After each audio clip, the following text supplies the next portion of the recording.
우리 마지막 때에 우리 신앙의 자세를 다시 한번 우리가 이 말씀을 통해 보게 되면 우리 예수님께서 마지막 때에 무슨 일이 있습니까? 어떤 징조가 있겠습니까? 라고 할 때에 사람의 미혹을 받지 않도록 주의해라.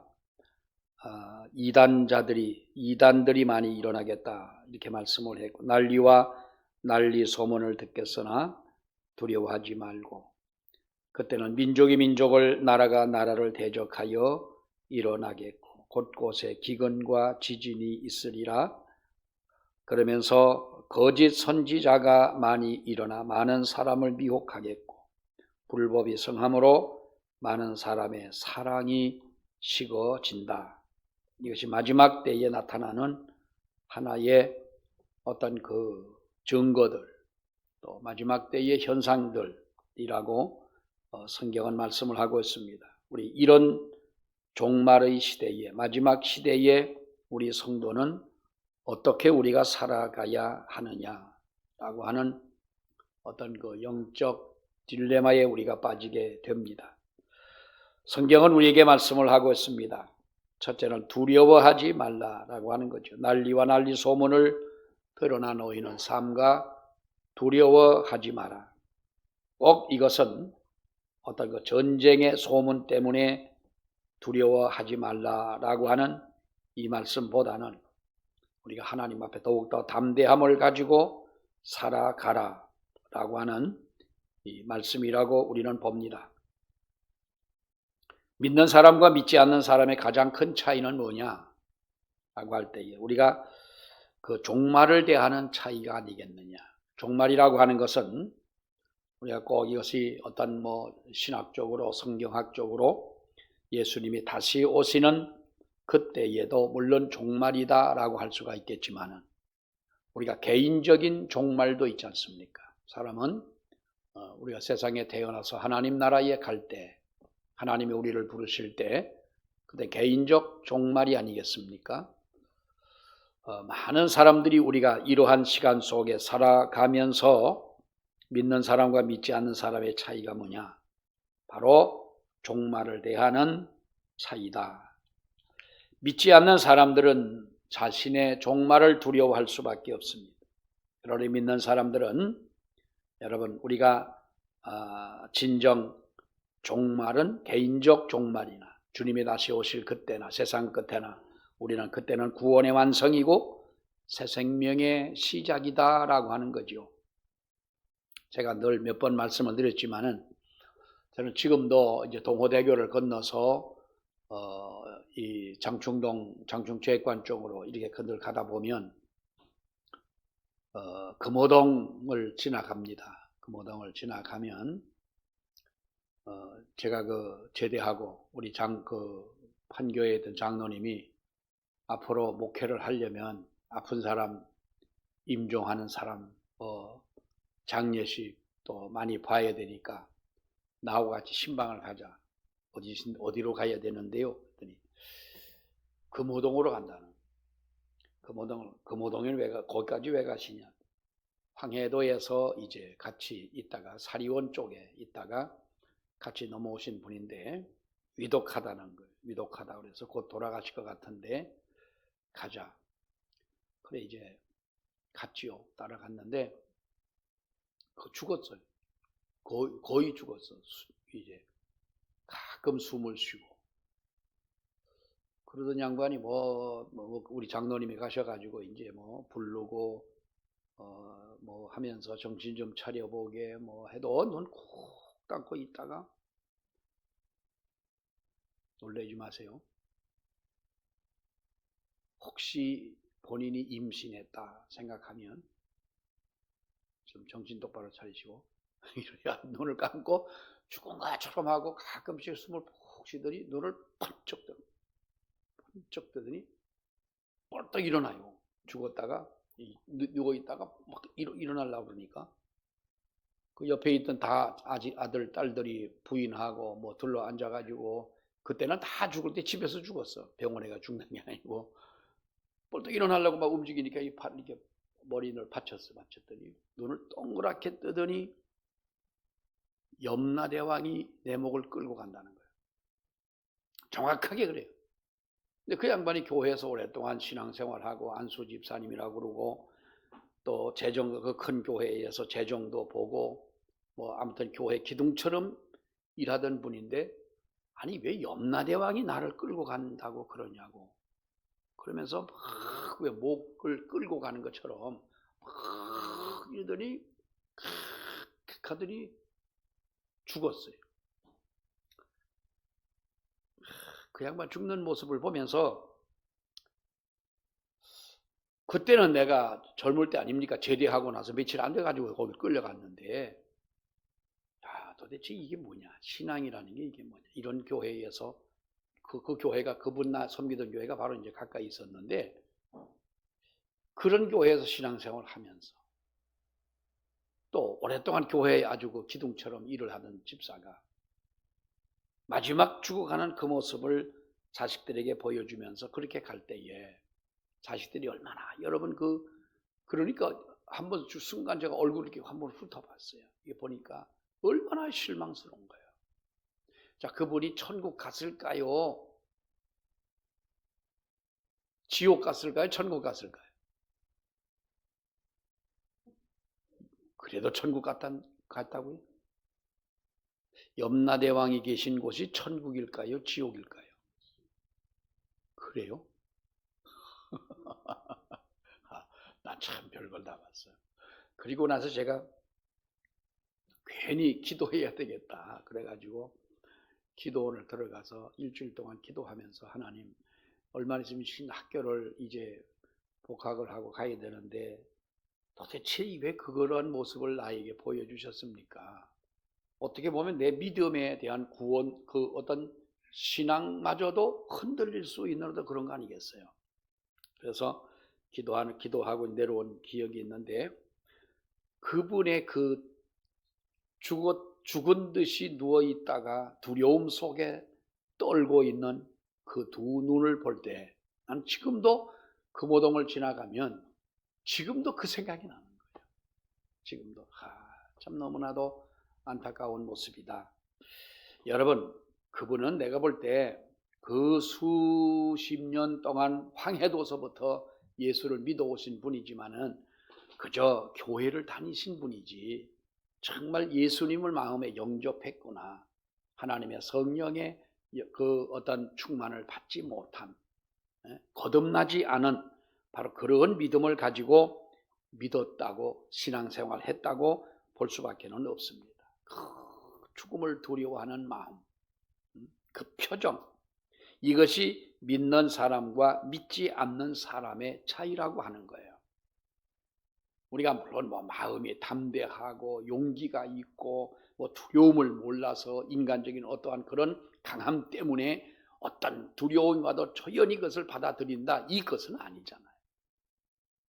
잠언 29장 25절에 보면은 사람을 두려워하면 올무에 걸리게 되거니와 여호와를 의지하는 자는 안전하리라 그랬잖아요. 자, 여호와를 의지하는 자는 안전하다. 이 말은 무슨 말입니까? 시편 121편의 말씀처럼 하나님은 너를 지키시는 자라. 여호와께서 내 우편의 그늘이 되시나니 낮에 해가 너를 상치 아니하며 밤의 달도 너를 해치 아니하리로다. 하나님이 나와 함께 있다는 것이죠. 이것은 살아있는 지금도 하나님이 나와 함께 하시지만은 인간이 가장 두려워하는 죽음이라고 하는 그 문턱을 지나고 난 이후에도 하나님은 영원히 우리와 함께 하신다는 거예요. 그럼 하나님이 우리의 모든 생을 주관하고 인도하시고 계획하고 섭리 가운데 이끌어 가시는 이 역사를 우리가 믿는다면 여러분 두려워할 이유가 있습니까? 없습니까? 사실 우리는 두려워할 것이 없는 거예요.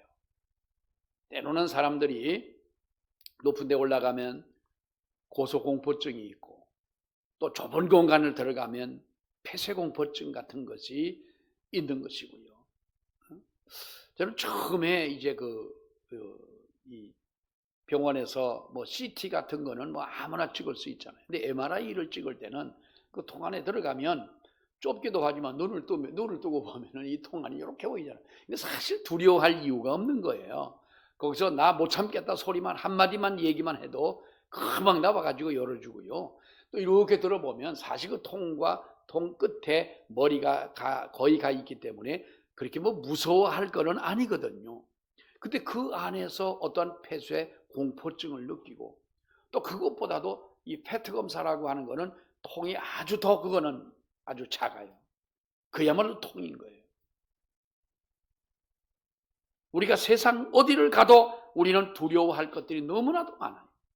물론 그것은 심리적으로 어떤 순간적으로 사람들이 그러한 두려움은 느끼죠. 누구나가 그것은 감정이 있기 때문에 그런 것을 우리가 느낄 수는 있지만은 나의 인생 전체에서 내 목숨까지도 생명까지 죽음까지도 우리가 두려워하고 걱정하고 살 이유는 없다는 거예요. 그러니까 오늘 하나님께서 우리에게 말씀하시기를 난리와 난리 소문을 들어도 너희는 삼가 두려워하지 마라. 두려워하지 않는 우리 저와 여러분이 되시기를 바랍니다. 자, 또 하나는 더욱 사랑하라는 말. 지금 다 전화가 오고 있는데요. 안 받으면 떡을 안 하는 거죠. 어떤 양평 경찰관이 전화를 해서 나한테 왜 했는지 이 시간에 예수를 안 믿으니까 이 양반이 전화를 막 하는 거예요. 떡 하라고 당회에서 결의하면 하겠어요?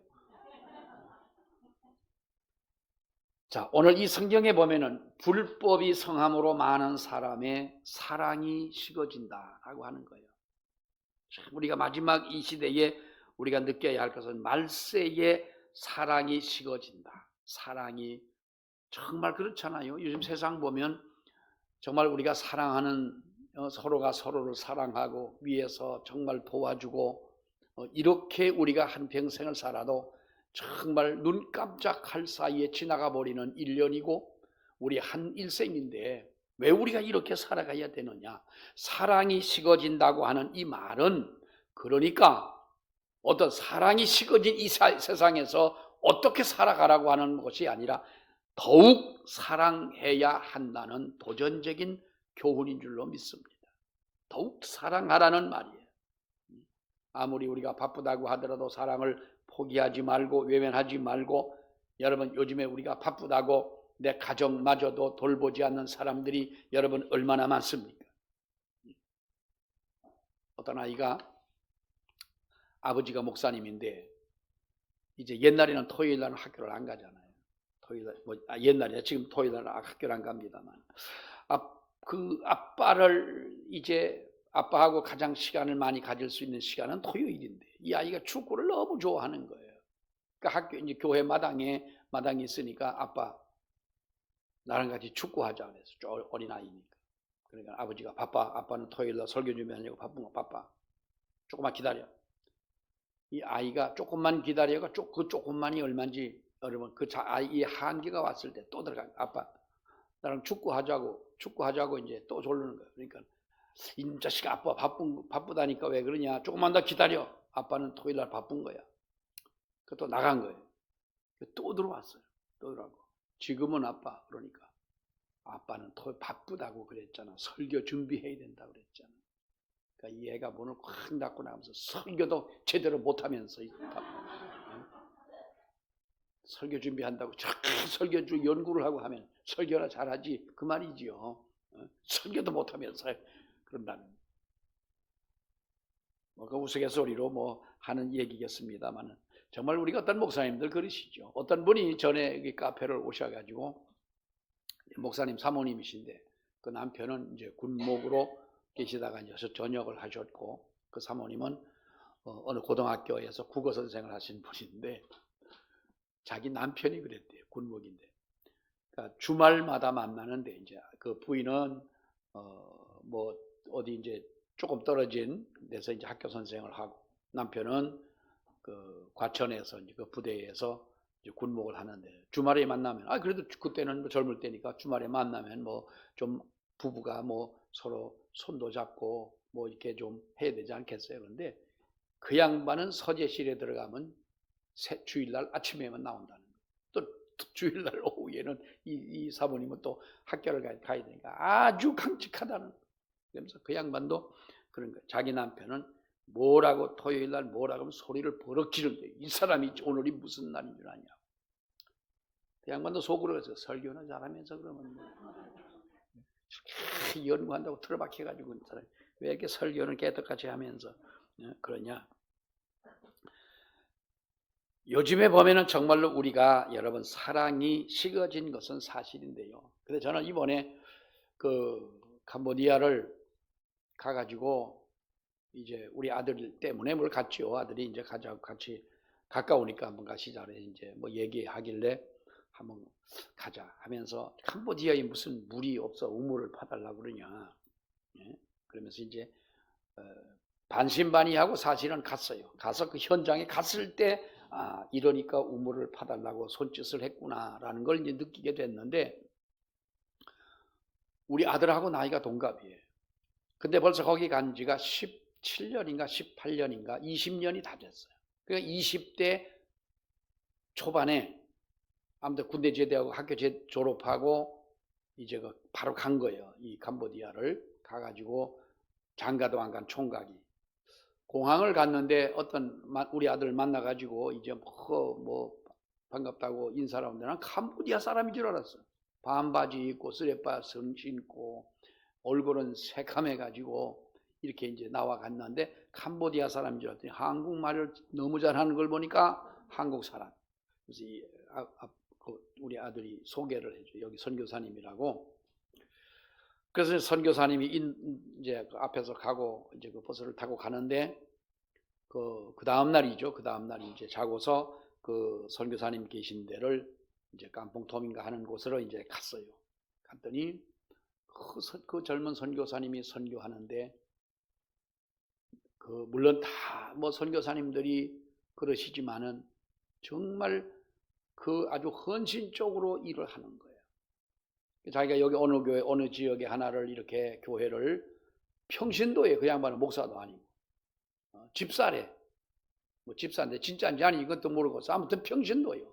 교회를 하나 세워가지고 거기다가 또 어느 정도 되게 되면 또 다른 어떤 전도사님이나 목사님을 소개를 해서 목회하게 하고 또 다른 곳에 가가지고 또 하고 하는데 그 거리가 어두우니까 태양광을 거리마다 달아가지고 밤에는 불이 들어오게 만들고 가는 곳마다 우물을 파주고 그러니까 자기 영역이 좀 모자라면 누군가 이렇게 좀 어떻게 뭐 우리 아들 유튜브를 들어와 보더니 이제 좀 신청을 해서 이제 가게 된 건데 그 우물을 파주고 하면서 그런 영향력을 끼치면서 이렇게 옮겨 다니면서 18년 동안에 이제 4번째 센터를 옮기게 된 거예요. 집원에 가보니까 학교하고 초등학교하고 거기는 다음이 철조망이더라고. 군대처럼 철조망을 쳐놓고 이제 철조망 건너는 학교고 이쪽은 이제 센터인데 아주 뭐 제대로 또 해놓고 이제 그 선교를 하시는 거예요. 대구에서 어느 교회가 200만 원씩 한 달에 선교비로 보내주는데 200만 원을 가지고 그 캄보디아에서 혼자서 그냥 사모님하고 애들하고 있으면 뭐 그거 가지고 충분히 뭐 살아갈 수가 있는데 자기가 세워놓은 교회의 그 선교사님들 그분들은 어디 후원도 받지 못하는 자기가 소개를 해서 모셔왔기 때문에 그것을 가지고 쪼개서 나눠서 쓰고 있는 거예요. 그분의 선교하는 모습을 가만히 보면서 저렇게 사랑을 베풀고 하나님의 일을 하는데 하나님이 얼마나 좋아하시겠냐, 얼마나 기뻐하시겠냐.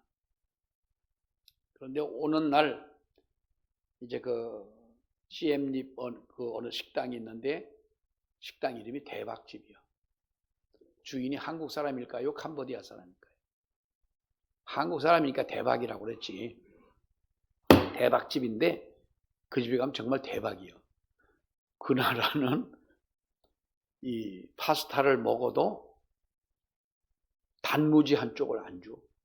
먹다가 왜 반찬을 안 나오냐 하나 딱 갖다 주고는 안 오는 거예요. 그래서 먹다 말고 느끼하니까 앉아서 기다렸어. 종업원이 왔길래 뭐 피클이나 단무지나 좀 달라고 했더니 여기는 안 준다는 거예요. 그런데 그 대박집은 우리나라 한식집 반찬처럼 다 나와. 감자, 조림도 나오고, 나 그게 제일 좋은 거예요. 감자조림이. 강원도 출신이라 감자조림 나오지. 또 고추하고 멸치하고 볶은 거, 그게요 아주 예술적인 거예요. 그게 어떻게 우리가 고추하고 멸치하고 볶을 걸 누가 생각할 것어? 그것도 무지하게 맛있거든. 못 잡숴봤나 봐. 아니 한국 반찬이 그렇게 많이 나오니까 그 나라 돈으로 봐서는 조금 비싼 듯 하지만은 그 캄보디아 사람들도 이 집에 가면 정말로 그렇게 반찬을 많이 주는 나라가 그 식당이 없으니까 그렇게 하는 거예요. 그래 그 집에 이제 가가지고 오는 날 점심을 그 집에서 이제 먹고 오려고 하는데 선교사님하고 둘이 앉았는데 어떤 분이 들어오더니 이분을 선교사님을 이제 아는데 대충 아는 분이요. 그러면서 와가지고 내가 주일 오후니까 내가 이 얘기를 해요. 이 말을 듣고 시험 들 분이 없기 때문에 오전에 설교하면 시험 들 분이 혹시 있을 수도 있거든. 근데 오후 분들은 믿음이 다 좋은 분들 아니에요? 내가 때려도 그냥 씌우고 가만히 있을 분들이니까.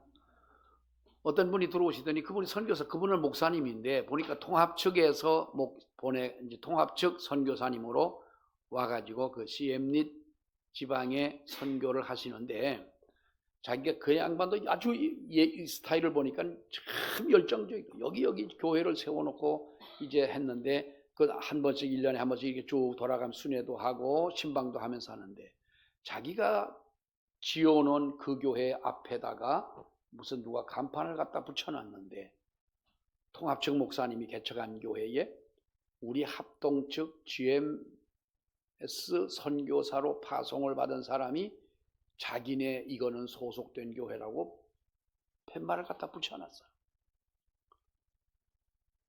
뭔 말인가 이해가 잘 안 될 거예요. 여러분이 죽으라고 집을 지어놨는데 내가 집을 지었어. 내가 집을 잘 지어놨는데 집사님이 제일 가까이 있으니까요. 송선미의 집하고 갖다 붙여놓은 거예요. 팻말을. 그럼 속이 상하겠어? 안 상하겠어? 근데 그걸 지은 거는 통합측 목사님이 그렇게 지어놨는데 우리 합동측 목사님이 참 머리는 좋고 믿음은 좋은 것 같아요. 남의 교회에다가 내 교회라고 갖다가 그걸 붙여놓은 거예요. 그 말을 듣고 얼마나 마음이 아픈지요?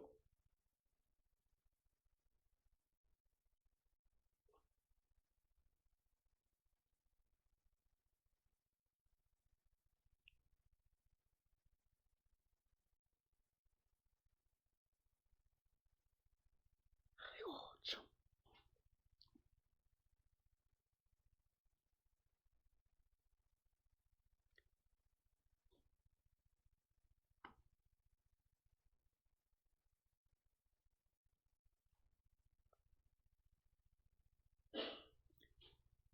그래서 그 목사님 만나가지고 식사를 하길래 이제 이 얘기를 했더니 말을 못하는 거예요. 어떻게 이런 일이 있을 수가 있냐?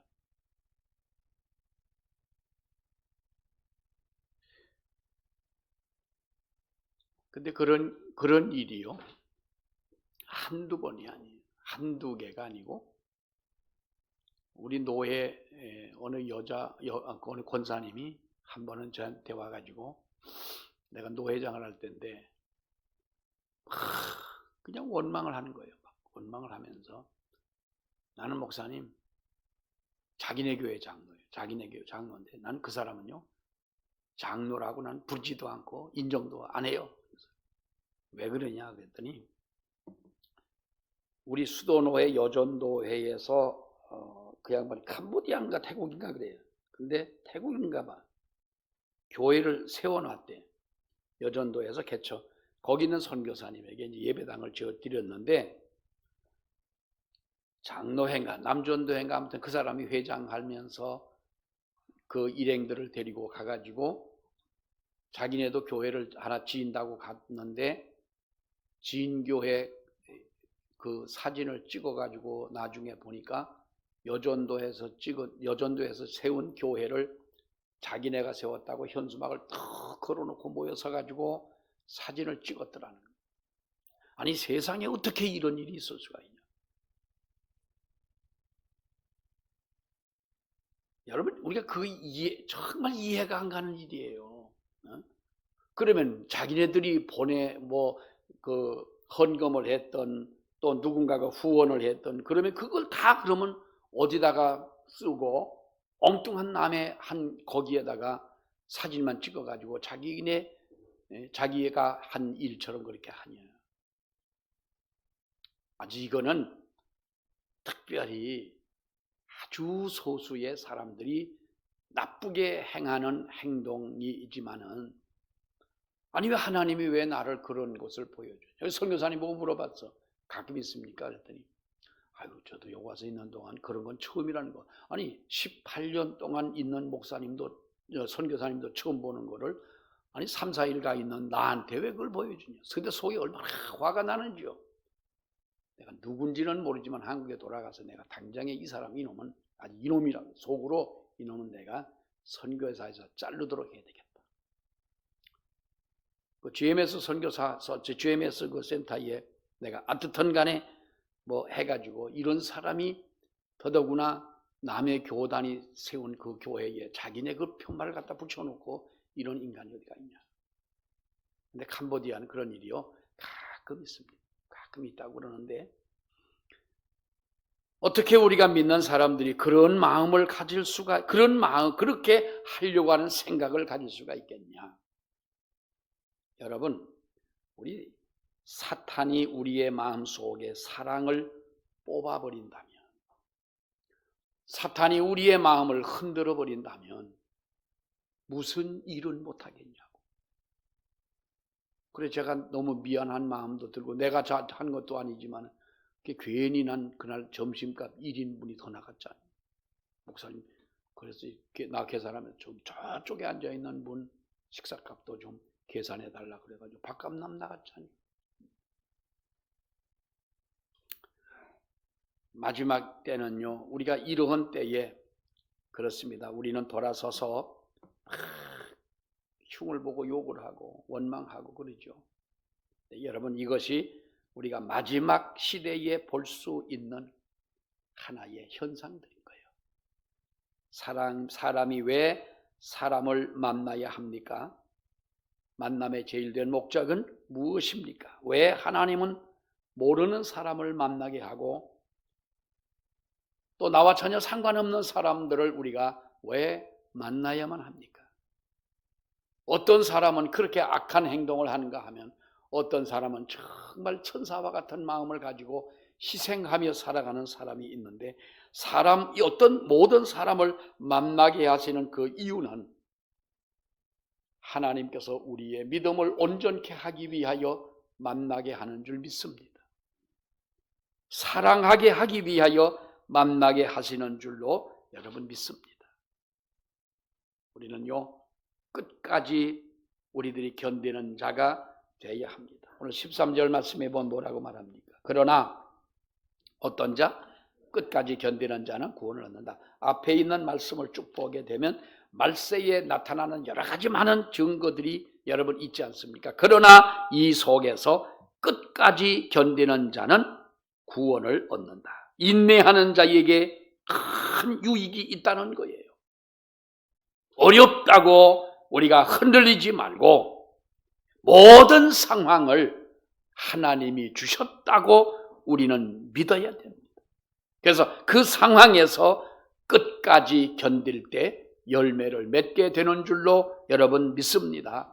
아무리 잘 심어놓은 나무라 할지라도요 자꾸 이 나무를 흔들게 되면 이 나무는 뿌리가 뽑히고 언젠가는 그 나무는 시들어 죽고 맙니다. 마귀는 끊임없이 우리의 믿음과 영혼을 흔들고 있지 않습니까? 하루를 여러 번 살면서 우리가 생각을 해보세요. 바쁘게 살면서 이것저것 생각을 못한다면 모르겠지만 정말 하루에도 사탄은 내 마음속에 시험을 몇 번을 주느냐는 거예요. 하루에도 내 마음을 흔드는 사탄의 역사가 한두 번이냐는 거예요. 우리의 영혼을 흔들 때 흔들리지 말고 끝까지 견디고 인내하는 사람. 이것이 바로 믿음의 사람인 줄로 믿습니다. 제가 6학년 때인가 언제 김상희 씨가 부른 대머리 총각이라는 노래가 있었어요. 여러분들은 모르실 거예요. 강원도 살던 나는 대머리 총각을 8시 통근길에 대머리 총각 오늘도 만나려나 기다려지네.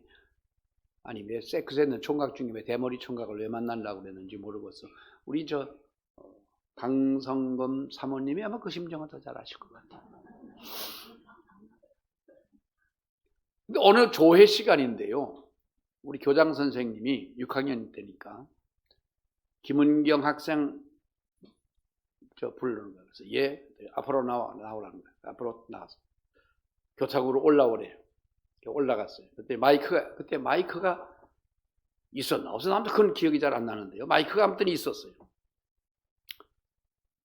김은경 학생이 대머리 총각 노래를 부르겠습니다. 그래요? 그래서 순간적으로 이제 학교에서 뭘 하다가 이제 아마 그 노래를 내가 불렀나 보지. 그러니까 그 교장 선생님이 이제 보고 있다가 조회 시간에 그 노래를 부르라는 거예요. 또 나는 또 신이 나가지고 8시 통근길에 대머리 총각을 아주 열창을 했잖아요. 그러니까 아이들이 막 박수도 치고 하려니까 그런 건 이제 교장 선생님이니까 떡 나오더니 난 내려가려고 그랬더니 가만히 있으라는 올라오라는 거예요. 옆에다 세워놓더니 여러분 김은경 학생 대머리 총각 잘 들었어요? 네 그러잖아요. 애들이 학생이 이런 노래 부르면 돼요 안 돼요? 아, 나 진짜 전문 용어로요 신학적인 전문 용어로 환장하겠는 거예요. 아니 왜 시켜놓고 왜 날 보고 학생이 이런 노래 부르면 돼요 안 돼요? 아니 언제는 내가 5학년 때 시골 가가지고 학교가 가까우니까 아침 일찍까지 제일 먼저 갔어요 학교를. 그러니까 선생님이 소를 끌고 저 골짜기에 소를 끌고 나랑 가자고 그렇게 나를 일도 부려 잡숫고 시킬 거 다 시키고 또 그때는 또 아예 선생님 심부름하면 아주 신나서 했잖아. 그래놓고 대머리 총각 한번 난 할 생각도 없는데 불러다가 하라고 해놓고는 학생이 이런 노래 부르면 돼요 안 돼요 하고 앞으로 뭐 부르면 아무튼 뭐 어떻게 한다고 그러는 거예요. 그러니 6학년 때 얼마나 제가 당황스러웠겠어요. 아무튼 들어와가지고 학교에서 교실에서 가만히 생각을 하다가 이건 담임 선생님이죠. 조금 이따 들어왔어요. 그 선생님들도 쭉 앞에 서 있잖아요. 조회했으면 교장 선생님이 이제 마지막으로 하면서 한참 동안 조회하다가 월요일마다 했잖아요. 선생님들 앞에 쭉 서 있는데 우리 담임 선생님도 봤거든. 선생님이 들으면 우리 선생님도 혼낼 거 아닌가 그러면 내가 이 노래를 뭐 언제 어디서 불렀는지는 모르는데 왜 그러냐. 그래가지고 근데 우리 담임 선생님은 아주 남자 중에 남자였어요. 김은경 이리 나와. 오늘 너 교장 선생님이 또 그 노래를 시켰는데 그리고 혼났는데 너 이 노래를 어디서 불러봤냐 그랬더니 내가 그 노래를 한두 번 불렀겠어. 사실 또 뭐 애들하고 장난하면서도 불렀게. 그 이제 가만히 있으니까 김은경 너 노래 정말 잘한다 그런 거요. 그러니까 그 말이 얼마나 신나고 기분 좋아요. 그래서 아무튼 위로를 해주고 이제 그랬는데 그때부터 내 마음속에 교장 선생님한테는 난 앞으로 인사를 안 한다 그랬어요. 교장 선생님한테 난 인사 안 했어요. 진짜 안 했어요. 그랬더니 나중에는 교장실로 불러가지고 뭐라 그러면 내가 교장 선생님이 뭐라고 말도 안 했어요. 말도 안 하고 인사도 안 하고 한동안 그랬어요. 그랬더니 교장 선생님이 우리 아버지를 불러가지고 좀 이제 그때 교장 선생님이 내가 그 선생님을 무시하는 건 아니라 좀 이제 지게를 쥐고 다니면서 열심히 일만 하고 그래서 강원일보에 신문이 늘 나오고 뭐 무슨 산신령 교장 뭐 이런 식으로 해가지고 이제 나오는데 일은 잘 하셨지만은 이 선생님이 좀 그런 부분이 좀 있었어요. 말씀도 막 이렇게 하고 애들이 뭐 하면 막 욕도 막 하고 이제 그러던 선생님이셨는데 나 그게 너무나 상처가 돼가지고 선생님한테 인사도 안 하다가 어느 날 우리 아버지가 저를 불렀더니 그러신 거예요.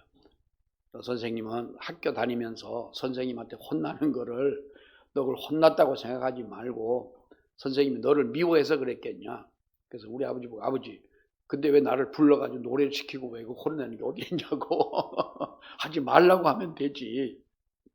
제가 끝까지 그래도 참았습니다. 끝까지 참고 인내하고 이제 그랬는데 그 어린 마음에도요 참 여러 가지 고민이 생기는 거예요. 내가 이 학교를 끝까지 다녀야 되나 하는 생각도 들고 초등학교 6학년짜리가 인생의 깊은 고민을 하게 만든 거예요.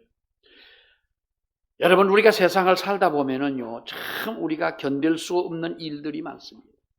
참을 수 없는 일도 많고 견디기 힘든 일도 많고 신앙생활 하면서 여러 가지 많은 갈등도 많고 고민도 많은데 어차피 피할 수 없는 상황이라면 우리가 도망가는 것은 어리석은 것입니다. 이 상황에서 우리는 인내해야 되고 어차피 우리가 맞닥뜨린 일이라면 여러분 끝까지 싸우는 우리들이 돼야 한다는 거예요. 어떤 기자가 옛날에 권투 선수 알리에게 인터뷰를 하면서 물어봤어요. 당신은 정말 세계적인 선수고 상대할 상대가 없는 이런 대단한 선수인데 당신은 시합 전에 두려움이라는 게 혹시 있습니까? 라고 물었더니 알리가 뭐라고 대답을 했냐면 나도 사람인데 상대방과 싸울 때 나보다 덩치가 큰 사람도 강한 사람도 있는데 내가 왜 두렵지 않습니까? 때로는 두려워서 몸이 떨리고 밤에 잠을 자지 못하는 며칠씩 잠을 오지 않는 바로 그러한 이 두려움을 느끼는데 그러나 좁은 링 안에서 내가 어디로 피하겠느냐? 두렵지만은 또 지더라도 내가 그 사람과 열심히 싸워야 하지 않냐? 도망갈 데가 없지 않느냐? 지더라도 나는 싸워야 된다. 이것이 알리가 했던 얘기예요. 여러분 우리가 믿음이라는 것을 가지고 우리가 세상을 살면서 그렇습니다. 우리들이 이 세상에서 피한들 어디로 피하겠어요? 어디로 피하겠냐? 내가 맞닥뜨린 이 현실 앞에 인내하지 않는다면 그 뒤에 이어지는 모든 일들을 우리가 어떻게 또 내가 감당할 수 있겠냐? 그러니까 끝까지 우리는 인내하고 끝까지 오늘 이 13절에 말씀하고 있는 말씀처럼 끝까지 견디는 자, 무조건 참고 있는 자가 아니라는 거예요. 우리가 영적인 면에서 이 싸움에서 승리하는 자가 될 때에 하나님은 너희는 구원을 얻으리라고 여러 번 말씀을 해주고 있습니다. 우리가 마지막 시대의 삶의 특징은 우리가 담대해야 됩니다. 믿음으로 담대하고 흔들리지 않고 우리가 인내하고 끝까지 싸워 승리하는 우리의 믿음이 되어야 하는 줄로 믿습니다. 기도하겠습니다. 하나님의 은혜를 감사합니다.